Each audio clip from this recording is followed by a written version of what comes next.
Am I the a-hole stories? Am I the a-hole for refusing to let my mom see my 2-month-old daughter after she disowned me?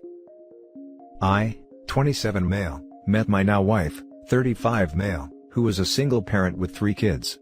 She was 8 years older than me, and we met when I came home.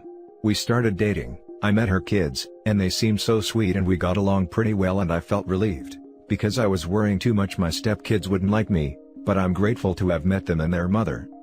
My mom went crazy when I told her. She started arguing a lot, telling me that marrying a single mother who's older than me wasn't going to happen. She got the whole family to agree with her, and tried pressuring me into going out with someone from the church who's nearly the same age as me. I got fed up with this, and I left after I told her no, and that I was going to get married to my now wife with or without their approval. My mom casually sent me a text the next day that she and the entire family disowned me, and that I will never be allowed to come home after that. Then everyone blocked me and refused to talk to me. My wife and I got married 2 months after I left home. We've now been married for 2 years and we have a 2-month-old baby girl.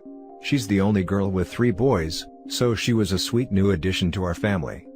Last week, I started receiving calls from a number that I didn't recognize, till I found out it was my mom. She knew that my wife and I had a baby girl and wanted to see her, saying that my daughter is her grandbaby that she has a biological connection to. I spoke with my friend who admitted telling my family about our newborn and how the whole family was excited to meet her. My sister reached out to me after I refused to let my mom visit, and told me that I was being cruel and unfair to her for not wanting her to see her grandbaby. She told me that I shouldn't forget that my daughter is family and that will never change no matter what. I got mad. I just couldn't help but get mad and argue with her, because everyone sided with my mom who disowned me and told me to not come home ever again. And now they think I'd allow my mom to see my daughter because she is family to her? They tried to set up a meeting twice, but I refused. They're calling me cruel and using my daughter to get back at my mom for personal issues we had before, completely forgetting what she did to prevent me from being with my wife. Now for the top comments. Not the a-hole. Your mother disowned you and organized the rest of the family against you, to try to prevent you from being with your wife. You don't owe her or them anything. Saying that my daughter is her grandbaby that she has a biological connection to. Funny how she wasn't concerned about her even more direct biological connection to you, her own son, when she decided to disown you. She told me that I shouldn't forget that my daughter is family and that will never change no matter what. Being family doesn't make you less of an a-hole. Also, if being family never changes no matter what, why did she decide to disown you? You can't have this both ways. Note: I personally don't think being family creates an unbreakable bond, I'm just pointing out the hypocrisy. This is one of those cases where, you reap what you sow. Your mother did this to herself. She has no right to try to blame anyone else.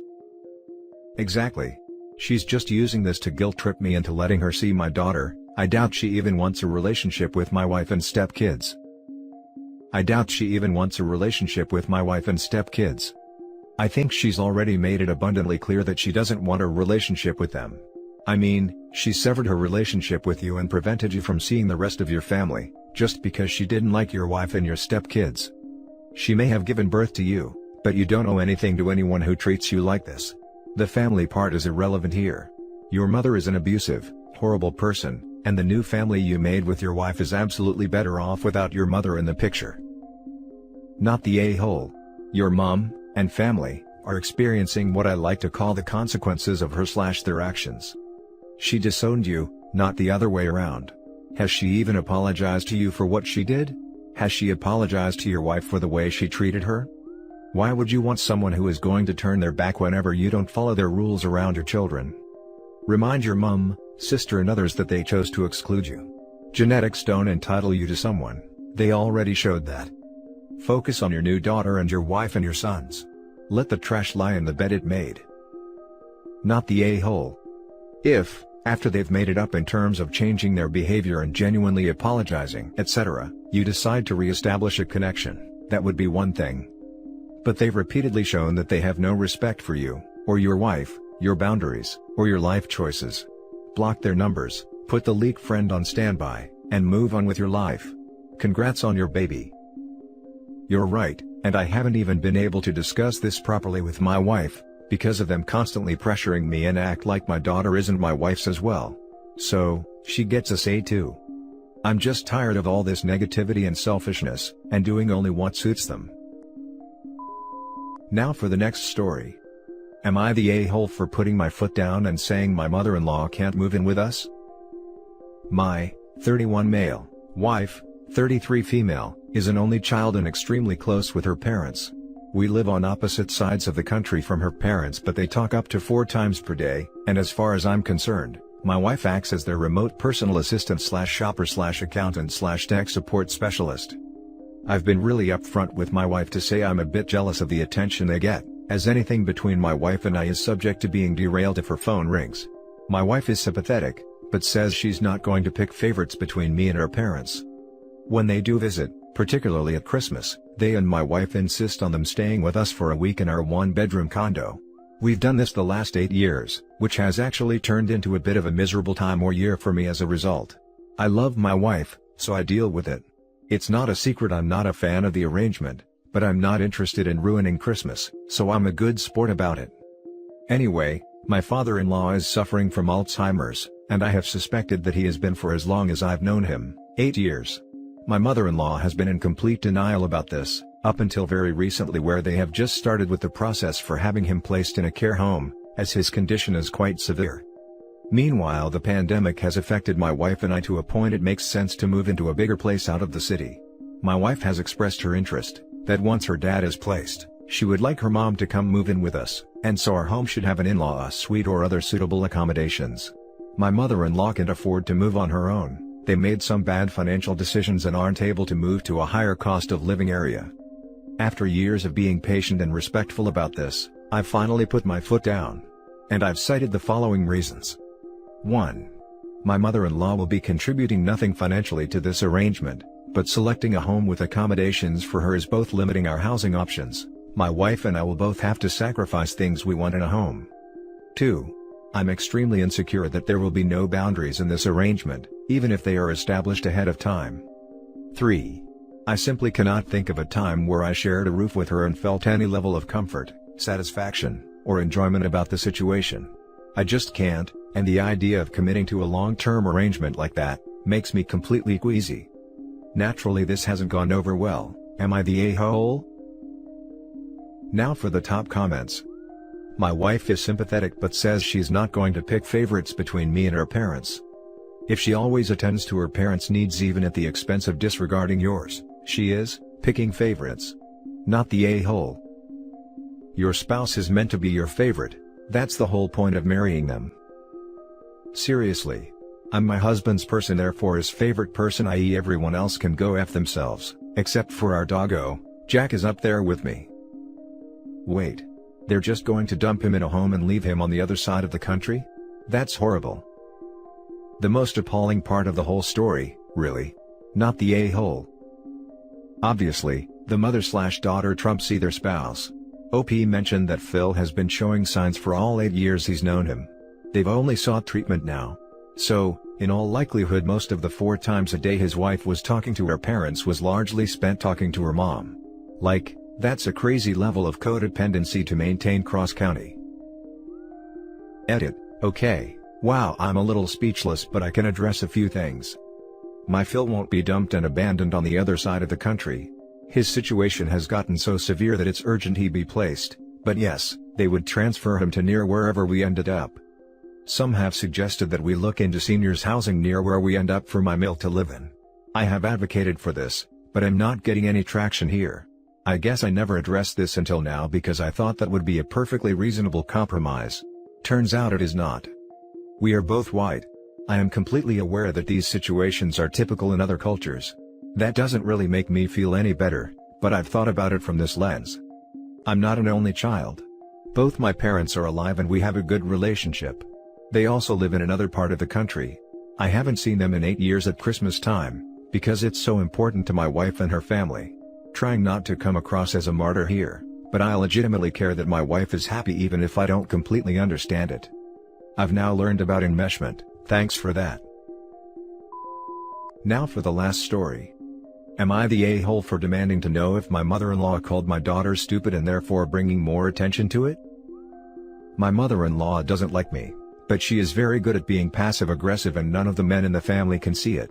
Well, actually I think father-in-law does, because I occasionally see them exchanging looks, but he seems to think it is cute and dear husband is just clueless.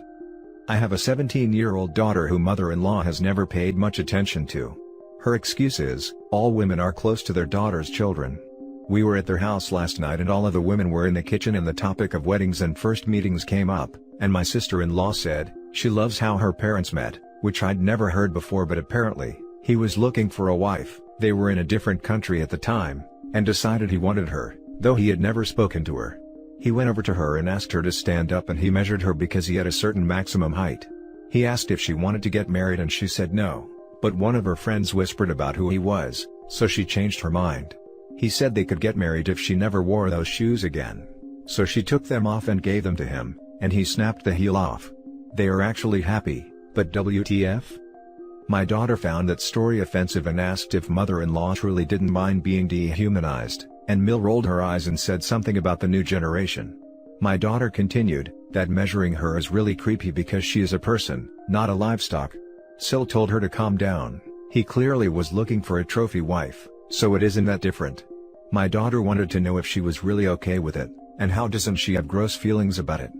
My mother-in-law said, it's so sad your mom raised you to think with no worldview, no perspective. The world must be so boring to you. I asked what she meant by that, and Mill didn't reply, so I demanded to know if she was calling my daughter stupid.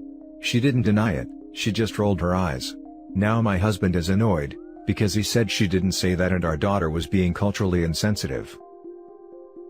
Now for the top comments. Not the a-hole. Unless I'm missing something, she's insulting you and your daughter. That being said, I think confronting Mill won't change her views. Unfortunately, if it's anything like my family, they likely grew up with the culture being normalized, and to challenge that will likely offend them if not done carefully. It's more important that you continue to communicate to your daughter, that Mill and others like her, harbor an unhealthy worldview. At 17, it seems clear she understands there was a problem with what Mill was saying. So it's good to know she's following in your footsteps rather than hers. I don't envy your relationship with Mill. Wishing you the best. Your Mill seems pretty happy with being dehumanized, so just let her be proud of that dumb thing. As for you, be proud that you've raised such a wonderful daughter who won't take crap like that lightly. She truly is amazing for a 17-year-old, and her future spouse would be very lucky to have her, and you as their Mill. Not the a-hole. Not the a-hole. Your 17-year-old daughter clearly has a better worldview than your Mill. That story was gross, and she really was just being treated like livestock. Good for you for defending your daughter for being a smart, empowered young woman, and further, more kudos for doing so in front of her and teaching her to hold her ground. Your husband should take a lesson from your book. It's really sad to see that Mill does not realize that she is literally being dehumanized in that situation. Like, is that how the old generation works? Seems like the new generations know better, I guess. This woman needs to know how to move on to the 21st century. Furthermore, your daughter is expressing concerns for Mill, and I honestly shocked that she replied with an insult to her face. All women are closer to their daughter's children. Now that's what I call having no worldview and perspective. Not the a-hole op. Continue standing up for your daughter. Do not let Mill get away with her harsh words. And that's it for this video, guys. If you have thoughts to share, leave a comment below. Don't forget to hit like and subscribe if you like this content. Turn the notification on to get updated on my latest posts. I'll catch you in the next one. Good day, everyone.